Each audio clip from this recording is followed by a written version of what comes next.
Welcome back, everyone, to R2Kast number 37. Today we have Katrina MacArthur. Katrina, if you'd like to say hello there. Hello, everyone. Before we get on into another excellent episode of the R2Kast, I would just like to thank the sponsor for the show today, The Scottish Farmer, a weekly magazine highlighting everything you need to know regarding the Scottish agricultural industry, whether it's breaking news, events happening in the sector, market reports, classified ads, or just wholesome stories happening in the industry. The Scottish Farmer's got it for you. So, Katrina and maybe the other way around, I was made aware of Katrina about a month ago when we were both in the same Sunday Times article, which we'll get into at some point.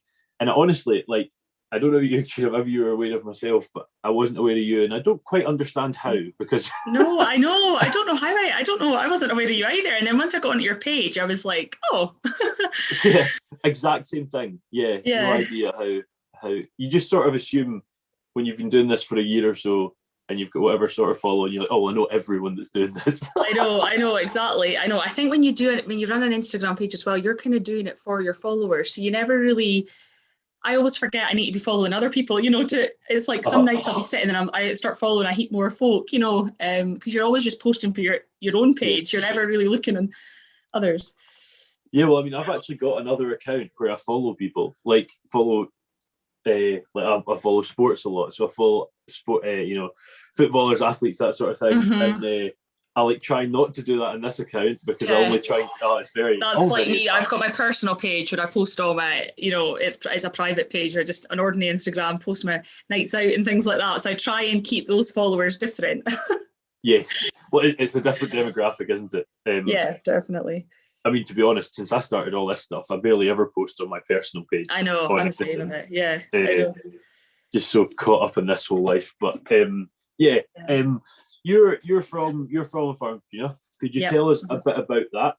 Maybe where it is, and was what you're working on the farm. Was that always going to be the case? So growing up on the family farm, it's near Nairn, about 6 miles from Nairn. So sort of Murray Coast, but along that bit, just Nairn's kind of between Inverness and Elgin. Grew up there. I've got two sisters, one of 3 girls, so I'm the middle daughter. We farm about 1,000 acres, beef, sheep and arable. I actually now live through near Huntly with my fiance. He's a farmer through there, but I'm on the road all the time. I'm back here every week. I'm at home just now, actually. My blue Texels are lambing just now, so all my spare time is on the farm. And then I work for Aberdeen and Northern Marts 4 days a week. That's kind of the story. Busy. It's funny. I love having folk on this, and you're like, oh, they've got a cool story, and then they're like, oh, I do this and this and this. Yeah, I know. I'm still. My sisters and I, we farm in partnership with my mum and dad. So, it's just a family team effort. Yep. So all three of the sisters are involved. Yeah. Although we're all actually with only farmers' sons as well, so our partners are all committed to kind of home as well. Lynn, my older sister, she lives at Bankery. Her fiance, she's just newly got engaged tonight. Her fiance is beef and arable, and then Lynn works for Aberdeen and Northern Marts as well. So she's actually full time with the Mar. And then my younger sister, she works in a nursery, so nursery teacher, so in a school. But she's involved as well at home. We all kind of put a bit in. It sounds like it's going to become quite the dynasty of just this big collective of farms. I know. Well, I know. That would be ideal, but as you know, that doesn't always go to plan. They're all, my fiance, he's just arable and he does contracting. They used to have stock on their farm, but they're just all arable and contracting. And Lynn's partner, he's cows and arable, and Duncan's cows and arable. Lynn's actually got sheep now. She's ventured into sheep too, just from home having sheep. She's got Johnny into yows. I don't know if he's just best pleased about it, but he's he's going with it anyway. They're making good money. So yeah, brilliant. Yeah, sort of slipped a wee bit just now, but they'll pick up. Yes, but it has slipped, but slipped back to a figure we still weren't looking at 2 years ago. I know, exactly. I know. Price of a store lamb is still what a fat lamb used to be years ago, So exactly. Yeah. yeah. So yeah, so no, that's the story. No, I hear it. It's deserved. We were actually just in class last week. We were having a chat about it, and I took the figures off the HTB website, just having a look at it. And I think an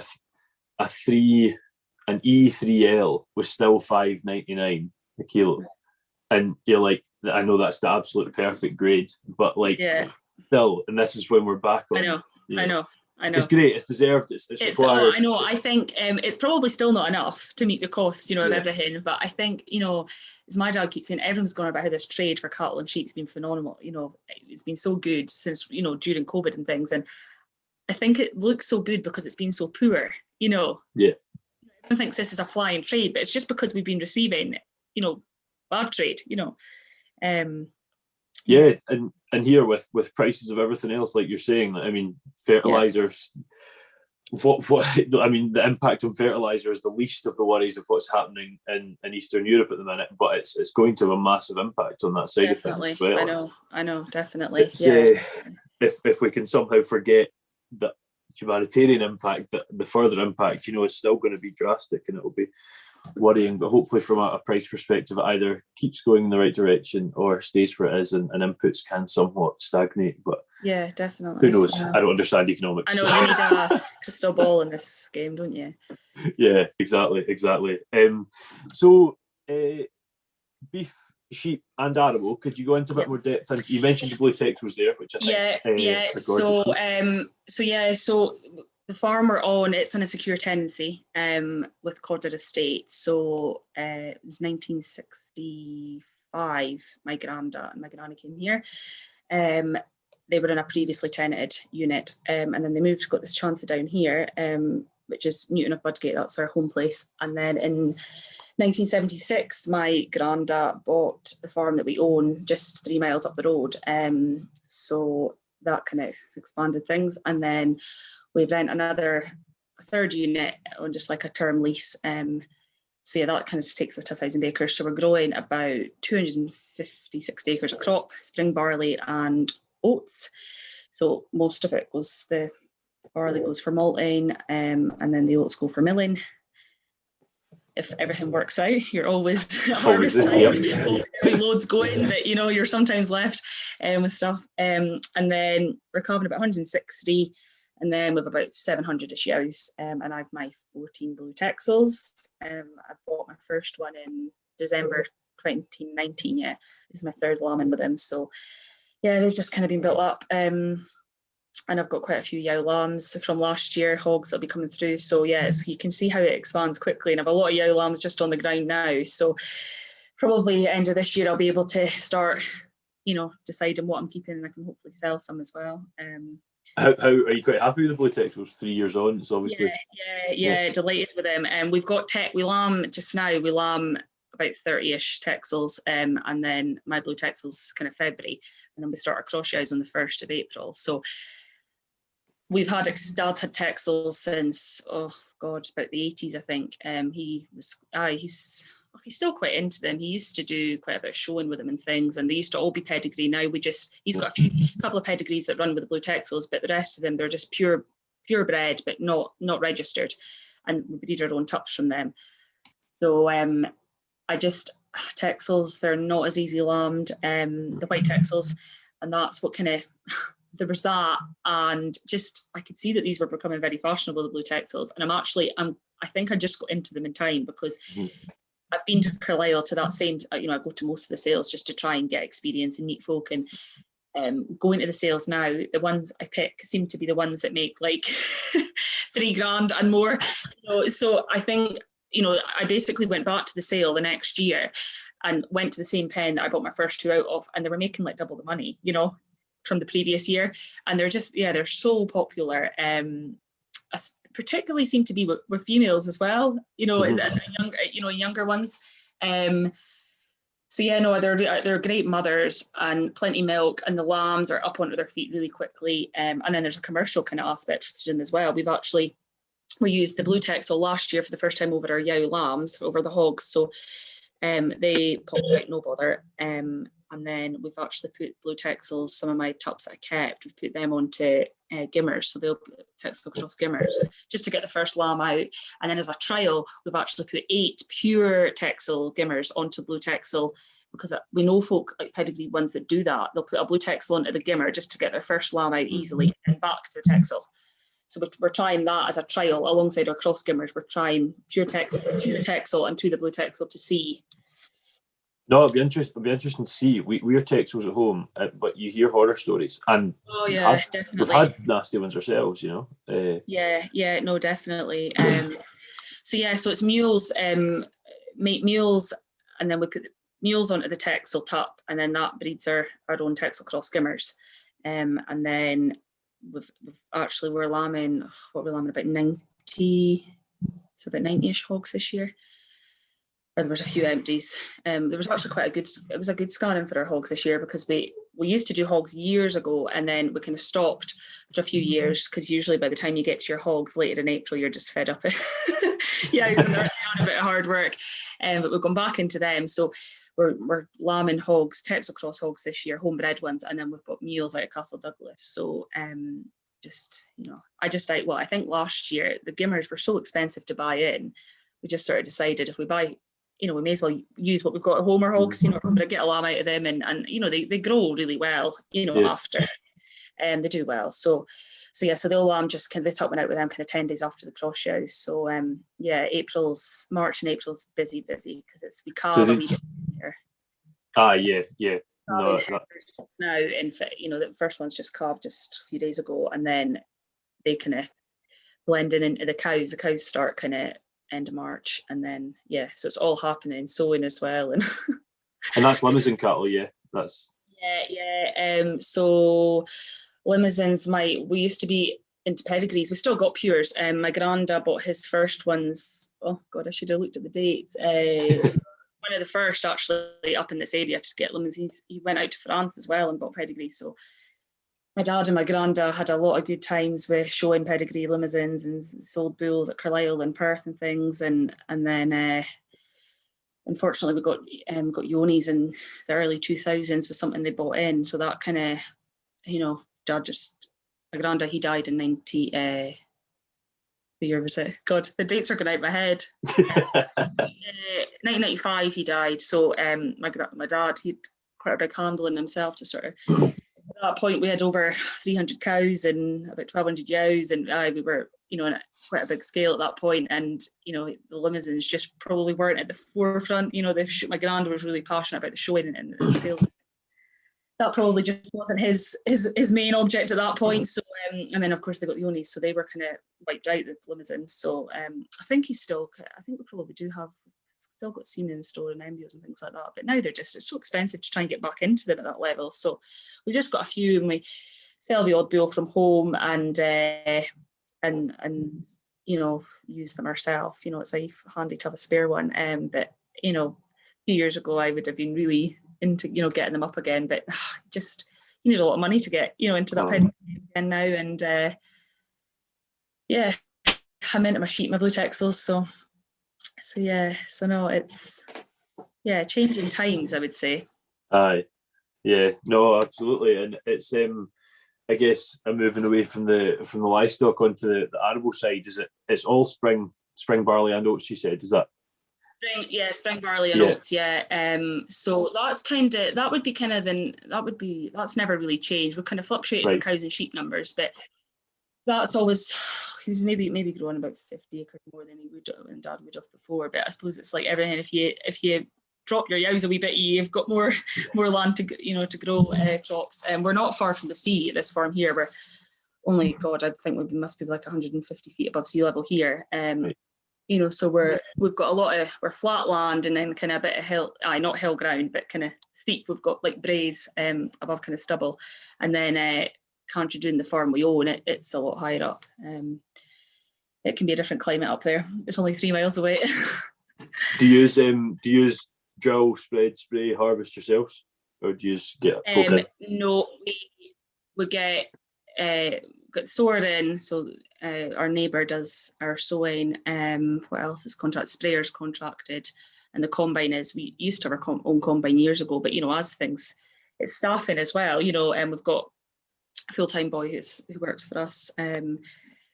But yeah, Dad does all the ploughing and baling and, you know, mowing and all that, silage, everything's done. So John Deere, he's got for all that jobs, and then a couple of class as well. It would be more maybe the stock tractor. And then Amana too, it does all the work every day. It's the working machine, the loader or forklift, whatever you want to call it. So yeah, no, it's you're kind of that 250 acres, you're kind of that in between amount of crop where you could probably maybe have a drill, but you just can't quite justify, you know, I know through in Aberdeenshire there'd be folk would be growing maybe a lot less than that and they would have their own drill. You know, there seems to be areas where everyone kind of has everything, but it's not. Our neighbour, he sows his own and then sows ours. So and it's just, that would be another man tied at that time of year when we're in the middle of lambing and calving, you know. So just it works. Yeah. Yeah, and if it's your neighbour there and they're only really sowing their own and yours, it's not like they're. No, that's right. No, we've got a really good. This community is you know, brilliant. Obviously, I'm in another community now with Stefan, but the community in Nairnshires, it's a really close, tight knit community. We've got really good neighbours and friends. Help each other out. Yeah. I mean, I think there's obviously places this won't be the case, but I think in general the farming community helps each other out. You know. Definitely. Oh, definitely. Yeah, definitely. But it's funny. Different areas are different, I would say. You know. Some areas are close knit, and other areas maybe aren't so much. I feel like our farm here, we're right on a main road, and everyone pops in. You know, there's always someone popping in and out to see us, which is nice. And I suppose I think just because we're so near the main road, you know, if you were in a hill farm, you wouldn't be seeing as many folk, you know, are out the way about. So yeah, so limousines. Going back to limousines, we've never, apart from a British Blue Bull, which we had, 15 years ago probably. My dad will probably correct me, probably wasn't as, I don't know if it would be as long as that. That's the only other bull I've ever known. It's always been limousine. Yeah, they've been here, so I think they were such a big passion of my granddad's as well. We would never want to change anything, and you know, they produce the, you know, the goods at the end of the day in the storeroom. Yeah. It's funny when you say off, my dad will probably correct me. I mean, I obviously film loads of these, and I often will say, you know, oh, Dad's probably saying I'm like 10 off or whatever, you know. Always. I know. I actually did think, I was like, maybe I should write some stuff down tonight. And then I thought, oh no, but it's when you're put on the spot, you actually do, you know, like I should have been able to just answer some of those that you're thinking, you know. And it's funny doing this because I used to work for the Scottish Farmer. So that's when I went to agriculture college. I was, you know, three daughters, and I think everyone always thinks, oh, daughters, oh, if that'll be it, no one will be interested in the farm. And ended up, Lynn went to agriculture college, went to Oatridge for 2 years, and I went to Oatridge for 2 years. We're sort of I was tying between Craveston and Oatridge because obviously that's Aberdeen, and we're actually about an hour and a half to Craveston probably, but I just wanted to go a wee bit further because we were always going through to Aberdeenshire for young farmers and things, and I thought, oh, no, I fancy Oatridge, because I knew kind of in Oatridge just outside Edinburgh, everyone came from all areas, and I'm glad I did do it, because I think if I'd been at Craveston, you would have been just too close to home a wee bit. You know, you would never really be out the area. But there was some nights when you were going down the A9, you were thinking, oh, it would just be fine just to be going to, you know, Craveston just along the A96. So the two of us ended up doing agriculture, and although my little sister, she was always really good with kids, wanted to do that, kind of go down that line. She is just as we are outside on the farm. So, you know, it was funny, you know, folks say no daughters, but then it ended up, you know, I always said to Dad, you could have 3 sons that weren't interested in the farm, you know. So then I went to college, and I did 2 years there, and then I was off. I always wanted to work for the Scottish Farmer. It was just an ambition of mine. Patsy Hunter was like, when I was younger, Patsy would be laughing if she heard that. I think I'd probably told her. She was like, I ended up being she was my line manager, you know, I worked under her. And I just said, when I would go to a show or something or a sale, I just always said to Mum, I want to do what she's doing. You know, she was, you know, had the notepad out and speaking to the farmers, and they offered me a job just when I was just about to finish college. I was just about to finish my HND, and they offered me a job. So I left Oatridge. I just finished and left Oatridge and went straight into a job. So I was just at that time 18. Yeah, I would have just been 18, 19. And obviously it was a big move going to Glasgow. So at that point, I was like tying with the idea, do I get a flat down there? But my mum is a farmer's daughter from Ayrshire, a dairy, predominantly dairy, but they've actually beef and sheep as well. So they stay in North Ayrshire. So I just went and stayed with them because I was always up and down the road. And then I did a lot of reporting in the North area. So it was never viable really to get a flat or anything. So I stayed with them. So I was always, because I'm such a country girl and I'm quite a home bird. So I thought, didn't really tie with the idea of Glasgow, so it worked out fine. Stayed with my granny and papa, and then on the farm, my uncle and auntie are in the farmhouse. So I worked with a Scottish farmer for 3 years, was it? But it was just the location. I just back up here, and it just wasn't working the same. So that's when I finished there, and I went self-employed, and I built up a really good wee business. And then of course COVID came. So there was no shows, no sales, press couldn't get into any of that sort of things. And the work just vanished. I was still doing odd bits. I do a lot for like breed societies and things. And I thought, oh God, what am I going to do now? So I was just, at that point, obviously we were right in the middle of lambing, and that's when my page started. I started my Feeding the Nation, my Instagram page, on first day of lockdown. So then work was coming, I was getting wee bits in and stuff. I wasn't overly worried. I knew there was folk in a lot worse situation. I was still at home and I was working at home, so it was fine. And then I started doing odd bits for the Mart, for ANM, like just going to the Mart on days and helping them out the back. I like on the laptop out the back and things like that. And then I was doing PR work for them anyway. They were one of my kind of regular, folk to be writing for. I was doing stuff for the website and just, doing features and things on customers. And then they offered me a canvassing role. So I started canvassing last end of April last year. So I'm doing that 4 days, and then I'm with the Scottish Farm. I'm doing work freelance for Scottish Farmer, Farmer's Guardian, breed societies and things like that. And Scotch Sheep, I'm involved in Scotch Sheep. I do the PR for it. So it's sort of like my nighttime jobs. And usually I'm off to the Mart on a Monday, and that's when I'm usually on the laptop writing or things, or I'm lambing or on the farm. So yeah, it's busy. You can tell you're a journalist, because it's honestly quite funny sitting here. You just ran through the next 4 lines there perfectly.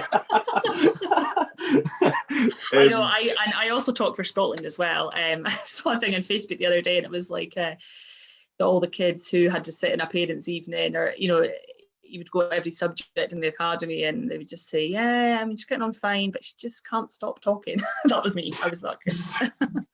Yep, I was that kid. They tend to say he, but that was the only difference. I used to say to my mum, I used to say to mum and dad, well, at least I'm not sitting saying nothing. At least I contribute.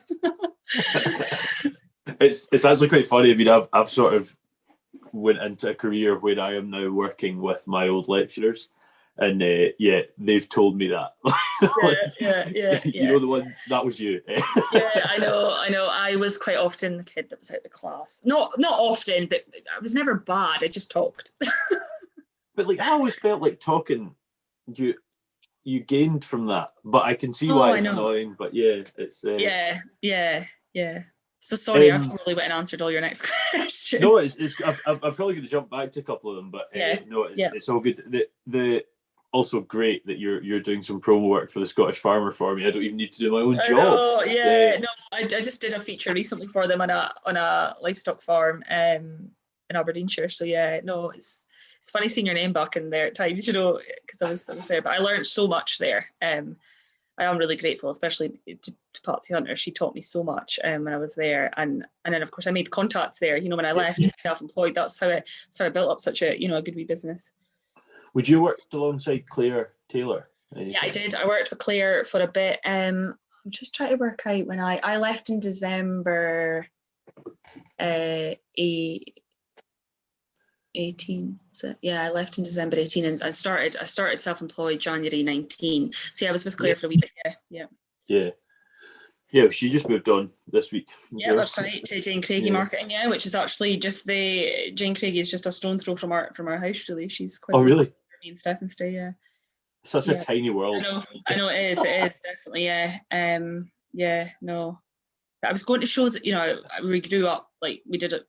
My dad and Grandad did a lot of showing with the limousines back in the day, and Dad did with Texels, and then when we were younger, Dad was still been doing stuff with limousines and things, and then, you know, to get us kind of into all that, we took cross cattle to just a few of the local shows and things. It was never really, we got on fine, but we're never near as successful as my dad and Granda were back in the day with their limmies. But that going to all that sort of things, I was really familiar with bull sales and shows and agricultural things, so it just all kind of fell into place. You know, the Scottish Farmer, the job. But so you said you sort of saw at shows and you were like, oh, that's the sort of thing I want to do. Was it just talking to loads of farmers? Was that the part? Just talking to loads of farmers, yeah. And in school, I was never a maths person. I was more English. I was better at English, and I loved writing stories when I was little. So just, you know, it did follow me through, obviously. And then I was so passionate about agriculture, and I studied agriculture. And that's like when I started working at the Scottish Farmer, you know, folk like out with the Scottish Farmer building, and, you know, out with farmers would say, oh, did you study journalism? And I was like, oh, no, I never, you know, I did agriculture. And I think the way at the Scottish Farmer, the way they kind of said to me was they would teach me how to write in their style, you know, because every paper's got their own style. Like if I pick up a paper and I see some of the ones that have left from the Scottish Farmer, like me, I can tell it's one of them, because we write similar. The ones under Patsy, we wrote fairly similar.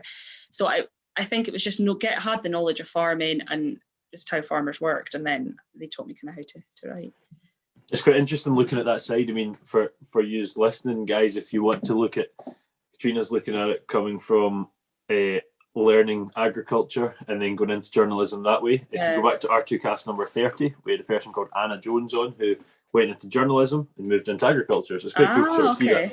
Yeah. It's, well, it just came out when we were filming this last week, but that'll be 7 weeks ago when this comes out, I think. But yeah, quite cool to see that contrast. Moving on to freelance must have been quite a jump. It was.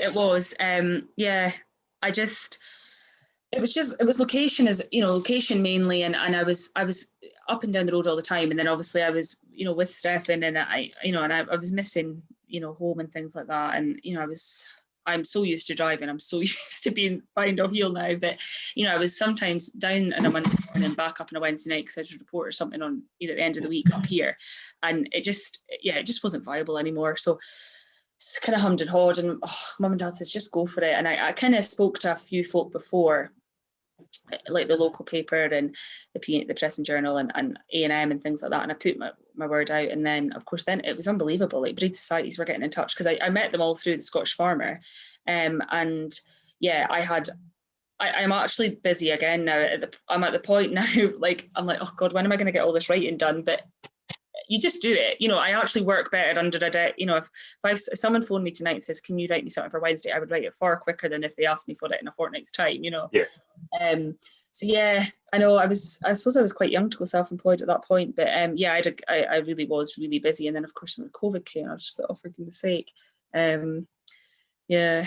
It's just, everyone that comes on this, I started this podcast January 2020, but I started interviewing folk in started the podcast January 21, started interviewing folk in July 20, and everyone said, oh yeah, it was going really good, and then bang. I know, yeah, completely. I know. So COVID kind of, it changed things a lot. But sometimes I'm like, oh God, I probably could have I sailed through it. It was fine. You know, I was at home, and I was always going to be busy. And I am.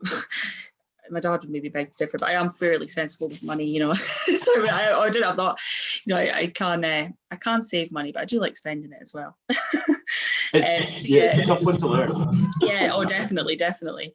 And then of course it's all fallen into place, because now we're just in Murrayshire and no more. We're at the house, Stefan's Farms in Aberdeenshire. It's Bridge O'Marnock, which is just near Huntly, near Turriff. It's kind of between, and we stay in a house just near Rothy May, which is just a wee village. It's near Keith and Huntly, kind of same distance. So it's really good for my work. I'm pretty central. I'm not far onto the 96, so I'm about an hour and 10 minutes back to here, the home. So it worked out fine, because when I moved through there, I quite often think, I would not like to be in the house 5 days a week on my laptop. You know, when I was at home all the time living, it was perfect because I would do a few hours and then Dad would say, "Oh, can you come outside for 5 minutes?" Turned into 2 hours, and there was folk moving about all the time. But yeah, I think I know a lot of folk work from home now, but it definitely wouldn't be me. I like company, and so it's worked out fine. I'm in the mart and I'm on the road a lot, and I'm meeting. I was lucky I knew a lot of the farmers through there, but I've met so many folk, and I got to know neighbours really well through my work, with the mart. So. Yeah, that working from home is a weird one. I mean, we worked from home pretty much the whole time last year, and then this year it's sort of, I would say for the most part, I'm on campus 4 days a week, once at home, and it's fine. You get a lot of work done at home on that day. That's but right. 5 days. Yeah. I think you can see. I think most folk will be doing a kind of half balance now, won't they? They'll be doing like a few days at home, a few days in the office. But like one of my best friends, actually, she'll be working from home. She's just come back after maternity leave, and she's going to have a couple of days in the office. And she's like, "You definitely need it. You need to, especially if you're a mum. It can be quite lonely at times too. So yeah." No, absolutely. Draw my pen. Headphone users, I apologise. You mentioned you were in canvassing. No, you didn't. You said canvassing. Yeah. Could you tell us what is involved in that? Yeah. So it's field person or canvasser. So you're basically, because I work 4 days, I'm usually a Friday. I'm always in the marks. That's store cattle day. That's the biggest day of the week usually. And then the other days, sheep can be, we sell sheep on a Tuesday as well, and then breeding cattle sales can be on a Wednesday. So it varies. Different times of year I can be in the mart most days, but the other, usually at the moment, 3 days I'm out on the road canvassing. So basically going out to customers that will be selling stock, going to see their stock just before they're being sold, and just discuss trade and things, and then also going on to other farms to try and get the stock into the mart. That's we've got competitors in the area, so you've got to try and cover the ground. And yeah, it's like a PR job as well, actually. So again, it just clicks with what I do, with my freelance work. So yeah, just chatting with the farmers on the farm and keeping them up to date with things. And it can be anything. You get a farmer phoning wondering what time an implement sale is, or can they leave a reserve on something, or or the next one can be, can you come and look at this beast, or it varies. There's a lot of responsibility with that job as well. Definitely.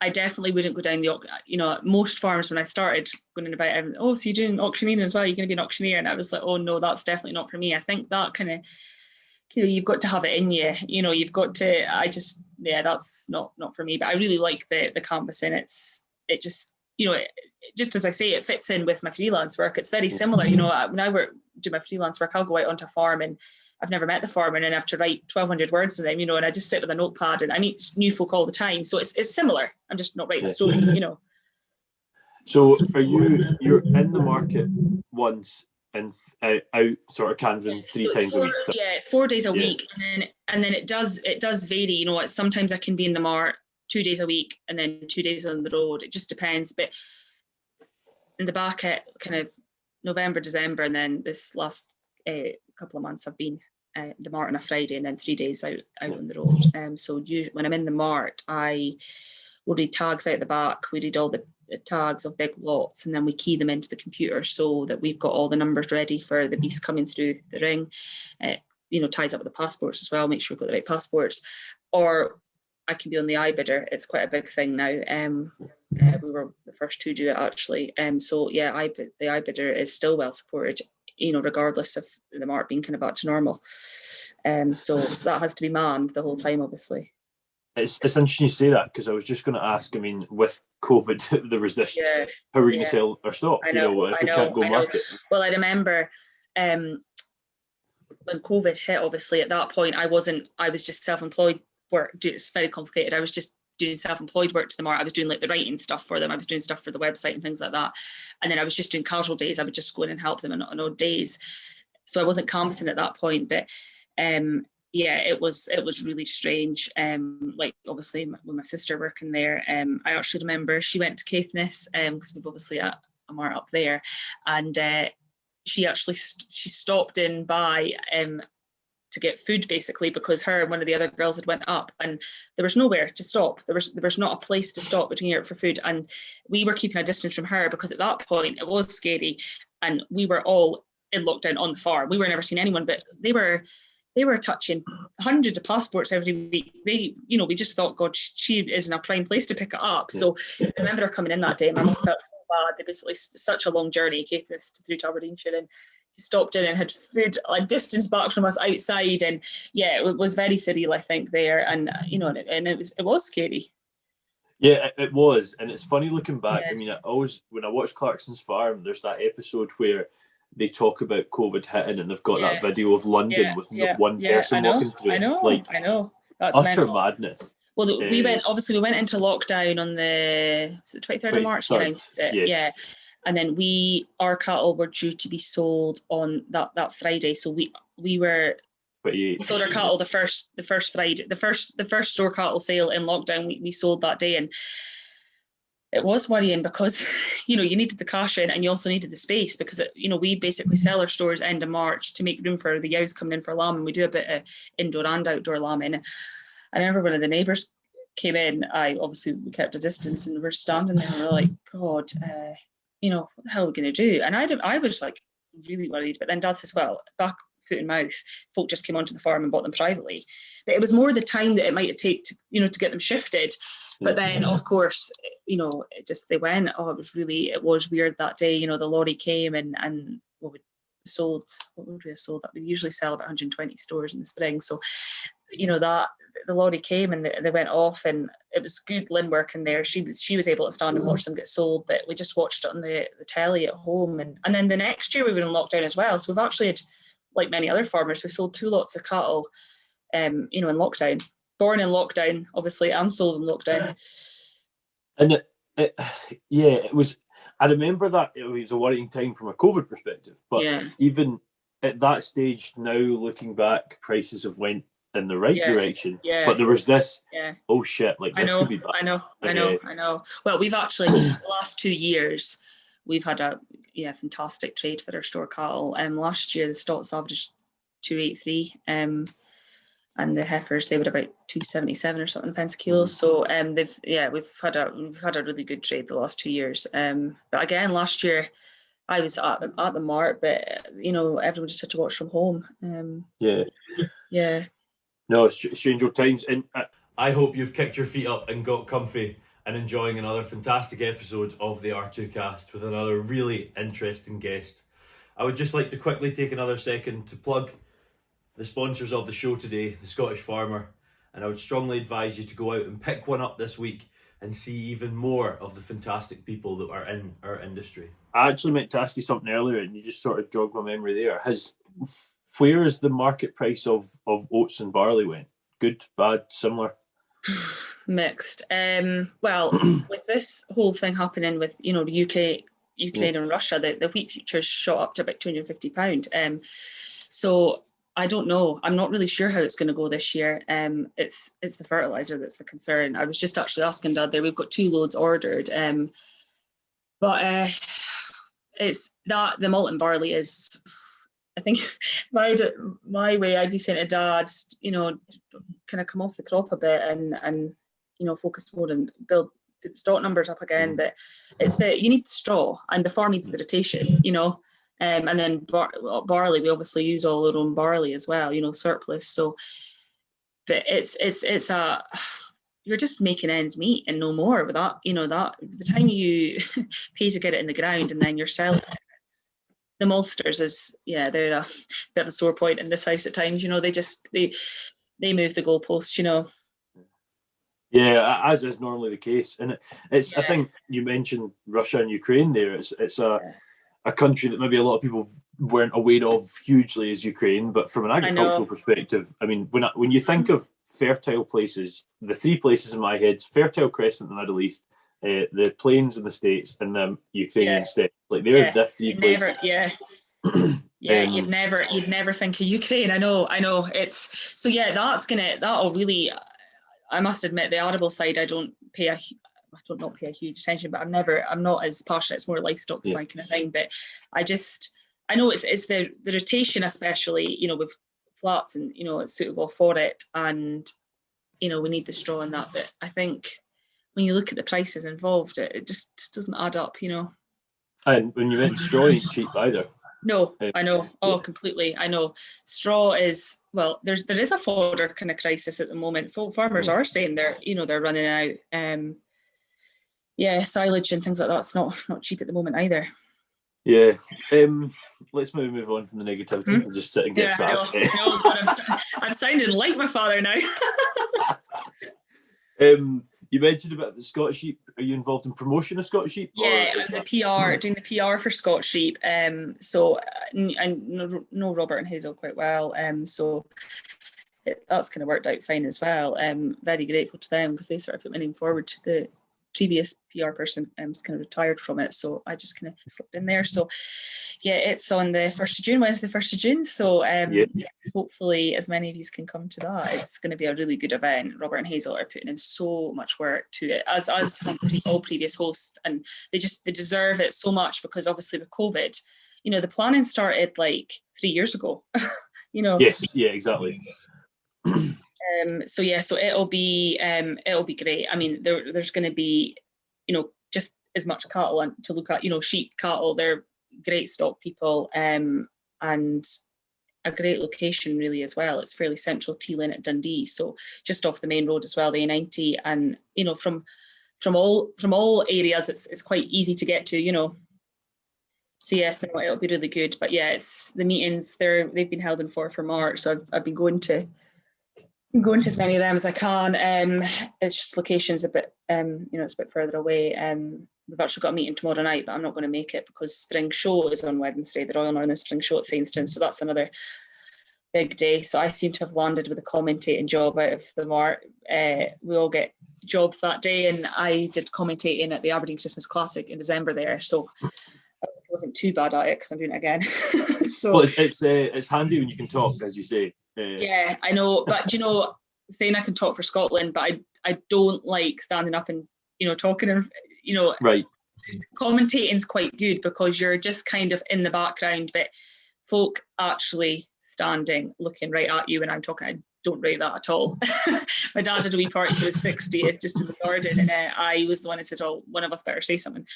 I'll do it. And I was absolutely shit myself. I really was, you know, and it was all good family and friends, but yeah, it's weird. Folk would probably think I could go up on the stage and talk to anyone, but no. It's a totally different thing. Yeah, completely different. Yeah, completely different. Yeah. No, I do. You probably noticed I was looking away for a second there. I was trying to find the name of the farm for Scottish sheep, but I couldn't. What is it? Just for folk listening, they might be interested.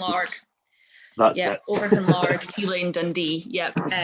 So yeah, Robert and Hazel have really built up a great business there. So yeah, Wednesday the 1st of June. They have pedigree limousines, lings, few cementals as well, and then they're into Cheviots and mules and Texel crosses, and they sell a lot of sheep for breeding as well. So blueface Leicesters as well. So yeah, so there's plenty to see there. Is it McNee's their son? McNee? Yeah, Robert and Hazel McNee, yeah. That's it, yeah. And for those of you listening, if you are in Scotland and if you're listening to this, you're probably interested in farming to some extent, and you're looking for something, even if you don't work in farming and you're just interested in it, Scottish sheep's a fantastic day to see. No, it's really good. Yeah. And one of that along with the Highland and all shows and markets and stuff, something that's been missed. Oh, I know, so much. Definitely. I know. Highland show is, it's going to be, I would think it'll be, I know they've got to kind of place it differently this year with the numbers and things, but Highland show's actually been a family tradition like many other families. The only year we've ever missed it as children, obviously, aside from COVID, was the year of foot and mouth. We've gone every year, stayed for the 4 nights, used to go caravan. We used to show it as well. So when we were younger, my dad would go in the lorry and my mum would take the caravan. It's just been a family tradition. That's where we've made a lot of friends there. You know, as youngsters, kind of drinking, the youngsters playing among each other, and that's where we've met. You know, made friends. It's a great event. No, it is, and do you know, probably guilty of not seeing enough of it every year. I know. Well, I think thing as well is like everyone's always like, how can you go? It's probably different now with work and things like that. And everyone's like, how can you go for the 4 days? And I'm like, oh, of course, it's just what you do. But you do feel you've kind of seen, you went through different stages with the Highland Show, because when you were younger, you wanted away from your mum and dad. You wanted to do your own thing. And when you got that wee bit older, it was always like the top area you went to, and you spent money and rubbish and bought things. And then as you got slightly older, you went to the herdsman, and you never saw your mum and dad until the end of the week, until it was time to go home. And then now it's funny, you kind of go back to your mum and dad, you meet up with them and have a drink. It just changes. It's I guess I went with this. I'm just I can't remember the term, an only child. That's embarrassing. We just went with mum and dad. Now go, but I'm from an island, and they were quite often getting someone else to sort of do the stuff at home when everyone else was there as well. It's always a bit tricky. So it was more just sort of me going once I got to uni and that. And the herdsman was a place we frequented. Good times.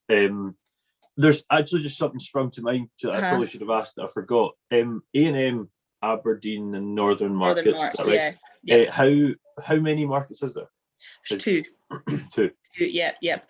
And then there's also Elgin Mart as well. It used to be a lot of people from our area sold at Elgin. But now there's no like livestock sold there.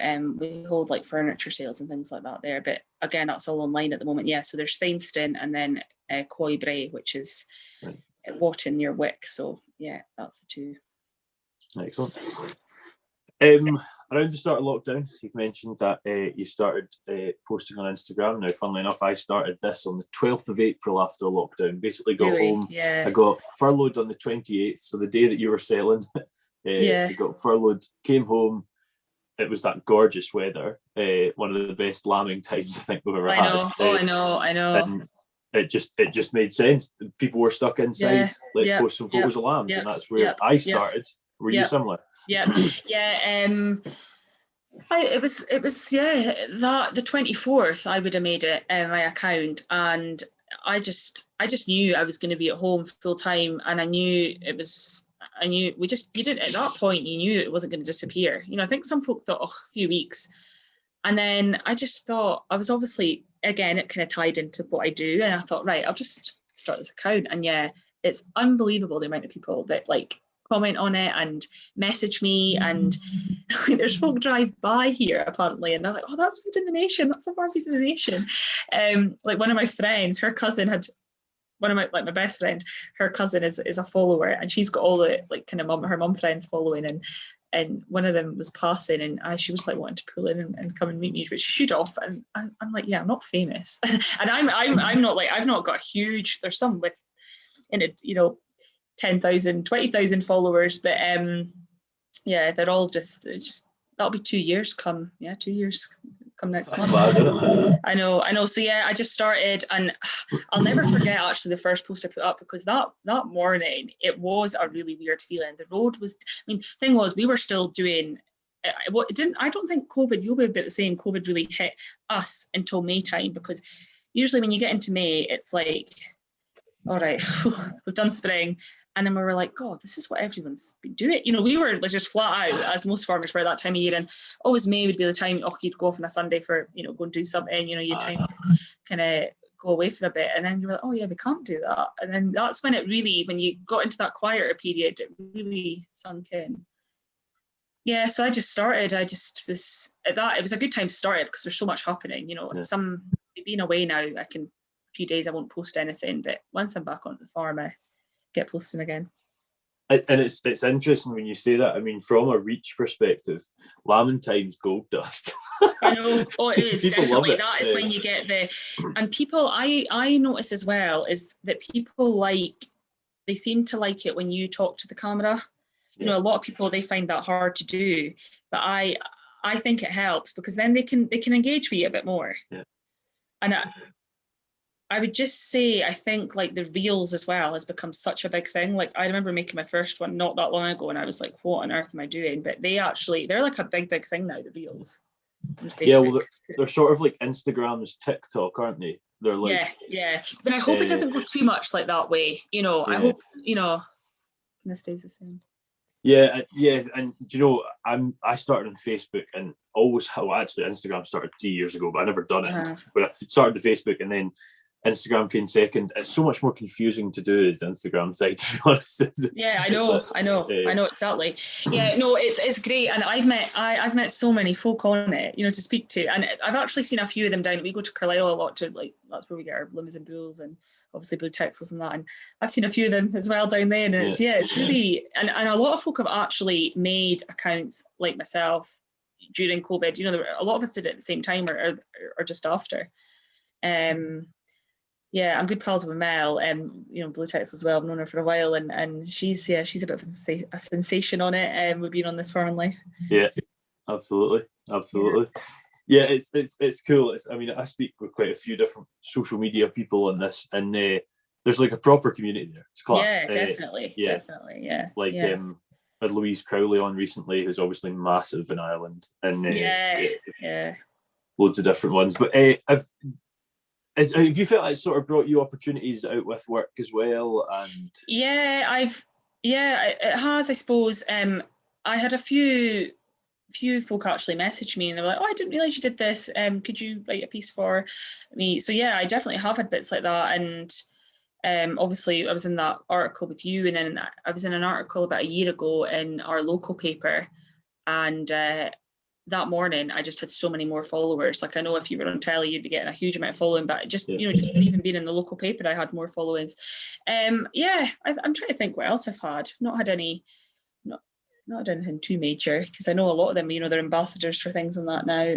But I suppose I don't. Some days I'm like, oh God, I just don't have the time now. I'm like, so if you're at home all the time, you're just doing it. But like, I'm out on the road a lot. Shouldn't be on my phone when I'm driving. So I'm out on the road a lot. I can't really be. And then I usually put something up on a Friday, but some days I'm like, oh God, this is boring. But then you get folk messaging and they're like, oh, where are you? How are you? I haven't heard from you in a while. It's a right little community, Instagram. Yeah, and folks seem to care. It's like, how are you? Yeah, definitely. I know. And folk remember stuff too. Like, they'll message you and be like, oh, how's that lamb? Or they do seem to remember. People connect with that a lot. Yeah, definitely. Yeah. We're just a way to sell. Well, we're selling some. We're predominantly spring calving. We used to be, when we had a lot more cows, we were kind of half and half. But I don't know about you, but I think autumn calving, we just kind of try to dwindle out about it. It's just a bit, they're a bit dearer to keep, for feeding and bedding, and just once they calve in the spring, you don't have long to hopefully hold them in. It's quite a long period of time, if you're calving in the back end. But the only benefit of calving in the back end, I suppose, is we keep our homebred replacements. You can keep your heifers from your back end in the spring. But what I was saying is, we're a way to sell back end stores. Just usually have been finishing them. Used to finish quite a lot of cattle, but we're going to sell some of them store Friday. And I try to say to my followers, you've seen these born and now you're seeing them sold. So yeah, which is a good thing for people to see. Yeah. Especially if they're eating meat and they sort of know where it comes from. Yeah. Did you gain much from that Sunday Times article? No, I wouldn't have said as much as the previous article I was in a year ago. I think as well, like, you've got to, I know, it's funny, I know from being on the other side of it, when I write, everything I write, I send to the person to read over first, just to cover your own back. And 9 times out of 10, if I worked at Scottish Farmer, you'd pick something up wrong and it'd be written wrong, or they would see it written and they think, oh God, I don't want that printed. But like, I think that Sunday Times, it was just put out there, maybe it picked up things wrong, I think, maybe. Yeah, well, I've spoke quite openly about it. I'm not going to tell you to say whatever, but I've spoke quite openly, as has Cammy, that we weren't happy with how it was written at all. They made Cammy out to look very cocky. Yeah. He is, but not like, he's confident, but to be honest, when Cammy actually he'd applied to what I put up, and it was after, once I posted it, I thought, God, I probably actually shouldn't have posted that, because I think he was probably, I think what he'd said about I don't think he said anything to my, because I would have really went in and I'd be like, God, I never said that, because I know what it's like, but I know Cammy wasn't happy about it at all. And after it was kind of posted, I was like, oh, maybe I should delete this. But yeah, no, it's still there. No, they didn't. it was Cammie's that was the worst. Like, oh, no one does more in sheep than me. Something like that. I can't actually find it, but I just felt like the guy, he phoned me on the Friday afternoon and he just did not want to talk to me. And I was like, oh, okay. So I actually ended up sort of leaving halfway the conversation, to be honest. But yeah. I think as well is you definitely need to know what you're talking about, because you didn't know enough of what you was writing about. And I know when I would have to write a few arable things, I would be, oh God, obviously I know the basics and things like that, but I would be having to ask Stefano, is this right? Because if you don't know what you're writing about, it's very hard to write, you know? Yes, yeah. Like if I write about all the time and it just comes easy to me, I can give you a spiel off the top of my head what I'd write about different breeds and their characteristics and things like that. But if it comes to something you're not sure about, and that's maybe partly why it came across wrong as well, because I didn't know what lambing was. So, you know. Yeah, I haven't gained from it. I wouldn't have said, and in hindsight, I probably shouldn't have posted it. I suppose I was thinking from my perspective, I just had written these Instagram pages are the kind of things that I would encourage anyone to do, you know, because it helps an industry, you know. Yeah, it helps the industry, and you know, I even tell my students to do it themselves from a promoting yourself perspective. Brilliant for that. Yeah, I think for as you say, for a promotional kind of aspect as well for farmers, you know, like I put stuff up about my blue Texels and I've had a few folk messaging me, would you have any for sale? You know, it's just like going to a show, it's a shop window. Yeah, absolutely. I wouldn't have said it was just ideal. Yeah, well, I mean, that's 3 for 3 out of the people involved in it, so we'll move on. Yeah, we'll move on. No, here, listen, I to be honest, out of the things that I planned to cover, we've sort of covered it all. I mean, you somehow read my mind and went through every single bit in order. I know, I think that again, that must just be the agricultural journalism. Yeah, just got an idea. But I think you said you've listened to a couple. There's two questions we always finish the podcast with. Whether you've got to the end of them or not, I don't know. They're not too difficult, don't worry. It's just, where do you see yourself in 5 years? And the second question is, if you had any tips for folk coming into, and sort of answer this in two ways if you want, Katrina, be it farming and journalism, what would they be? Yeah, 5 years. Just, I would say, hopefully successful and happy and healthy. I think that is you know, key things there. And I'd probably just still like to be doing what I'm doing and be settled and hopefully have a family and things like that. And I want to just try and keep going what my dad's built up. You know, I'm just third generation, me and my sisters, you know, here in this farm. So yeah, just try and keep going what the previous generation has given us, really, in a roundabout way, if we can all work it out how we're going to do it. We're saying at the start of the conversation. Just I think we've learned in the last wee while, with a close family friend being diagnosed with cancer, that health is coming first, definitely. And then tips for getting into this industry, I would say get the experience first. If you can, get onto a farm and just find out how it works, because going back to college, I had a great time. I've made lifelong friends. Like, the girls are some of my best friends and we're dotted all over the map in Scotland.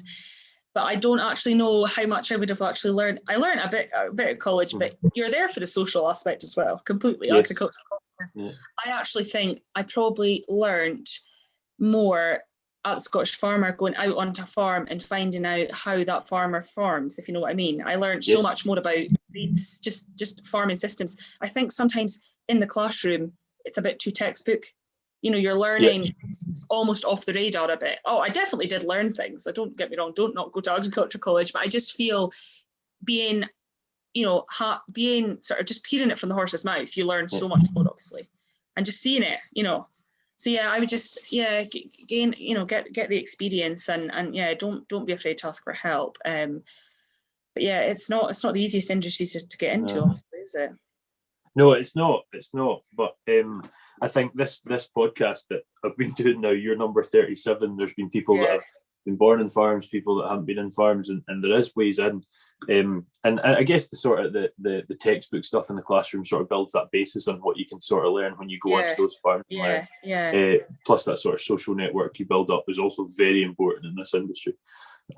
Definitely. Yeah, but Very good. It's been great to chat. Thank you very much. Thank you for inviting me to do this. Not I know. Hopefully I'm sure we'll catch up, Highland Show maybe, or something like that. Yeah.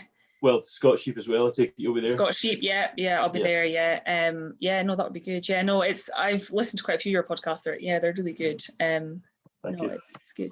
Yeah. It's normally the people on that make them interesting. It'd be pretty boring if I just sat here and talked to an iPad all day. So. No, exactly. Yeah, no, thank you. Yeah, so Scotch Sheep, if you see a bunch of students and me, then that's probably me. That's you. Okay, I'll keep an eye out. Yeah, I'll probably be running about that day like a headless chicken. But I will definitely make time to come in. Good.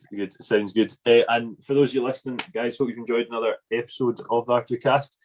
Next week we have Will Roopbottom, who you may or may not know of Cowley Hill Farm on YouTube.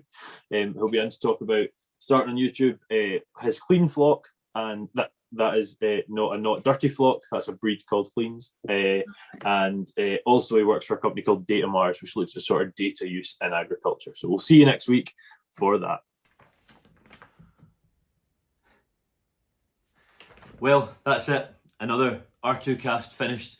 Another agricultural mind opened up. And I would just like to say that getting these guests on board does take time, and it always has done, but I've now went weekly, and with that comes even more time required. And I would just like to finally thank once more the Scottish Farmer for sponsoring the show and making that much more possible. Please be sure to get in touch if you've any ideas of people you'd like to see on the podcast, or maybe ideas you have for me presenting better, because I definitely do require that. See you in the next one.